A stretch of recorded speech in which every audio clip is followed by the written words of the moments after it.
I am so glad that attorney Matthew Ory is being diligent about proving the innocence of Kyron Lacy. And if you remember this story back in December, he was accused of unaliving somebody with a vehicle. And this whole time, not only his attorney, but a lot of us were crying aloud saying that Kyron was innocent. He was being framed, but nobody believed that.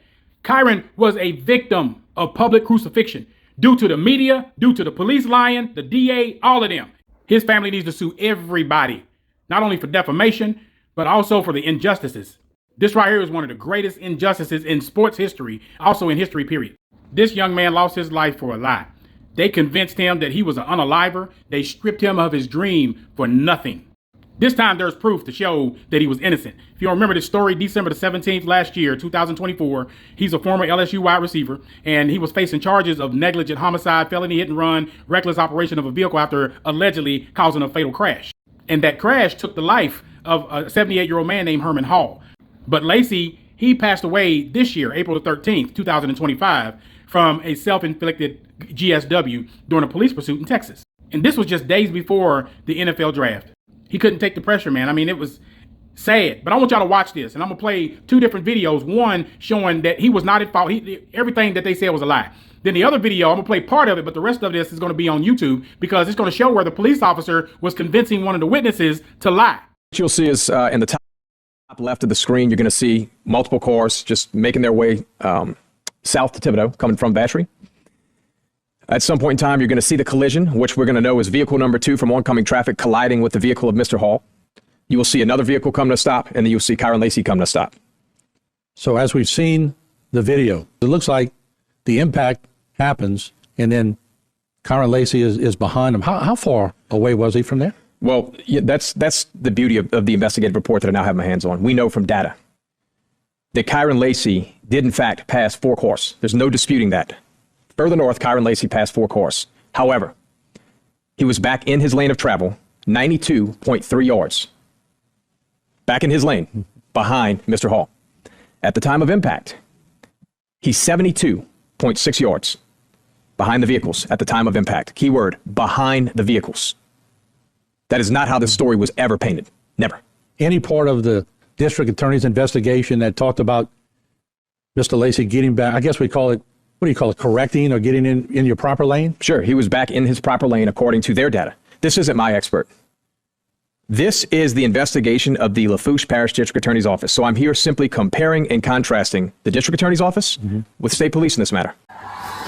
So, look, don't worry about filling any of this top information, like your name, address. Don't worry about any of that. Just right here, if you could, I'll just have you write exactly what you saw. Just make sure to include, where you were. I don't even know what the name of that highway. It's Highway 20. Highway 20. That you just. All right, maybe my wife gonna figure out right quick. Okay, just make sure you add in there that you had to slam on your brakes and the brakes, you had to slam on the brakes to avoid that charger and the brakes locked up to avoid that charger. That's. I ain't skid mark or nothing, but I wasn't even going for it. That lady in the back of me, she didn't saw what was happening. That's how she called that wreck. She was running in the back of me. She pulled on the other side, and that's not in it. So, but the charger was coming right at you, correct? Right. And that's why you had to slam on your brake, the head on with you. So yeah, just make sure you include that, and that's very important because we're trying to locate this charger right now. So just include that in the statement, and I'll read it over, and then I'll be out of here. In that video, you can clearly hear the suggestive nature indicating that I need you to say that you had to slam on your brakes and you had to avoid a charger. Okay, just make sure you add in there that you had to slam on your brakes and the brakes, you had to slam on the brakes to avoid that charger and the brakes locked up to avoid that charger. That's. But then you hear Gold Truck, the witness who's the Gold Truck, what he says. And he says verbatim. I ain't skid mark or nothing, but I wasn't even going for it. That lady in the back of me, she didn't saw what was happening. That's how she called that wreck. She was running in the back of me. She pulled on the other side, and that's not in it. I didn't skid marked or nothing because I wasn't even going that fast. That lady in the back of me, she didn't see what's happening. That's how she caused that wreck. She was going to run into the back of me, and she pulled into the other side.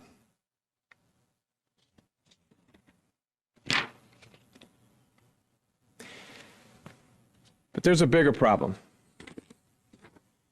I then obtained the actual written statement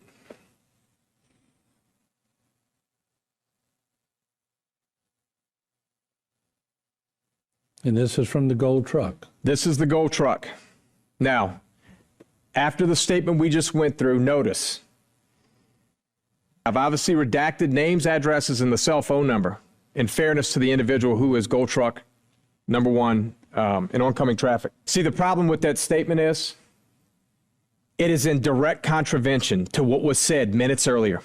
It's not written by him, and where it says signed, it's not signed, it's refused. But you see, when I have a witness who is the most critical, and he's telling you, I wasn't traveling fast. We know now that he wasn't. The data shows 2.99 seconds before that he was traveling 28 miles an hour. The data shows that. Now he corroborates that. And he goes on to say, I didn't even make a skid mark. That woman behind me, she caused that accident. And you give me this statement that is refused? I got a problem. I got a problem with that, a big one. What he's saying is she had to avoid hitting him. Mm-hmm.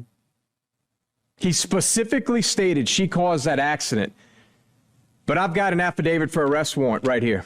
Nowhere in here does it say anything that you guys just saw on body cam. To the contrary, about that vehicle, it says the gold truck took evasive action by emergency braking and driving off the roadway to avoid a head-on crash.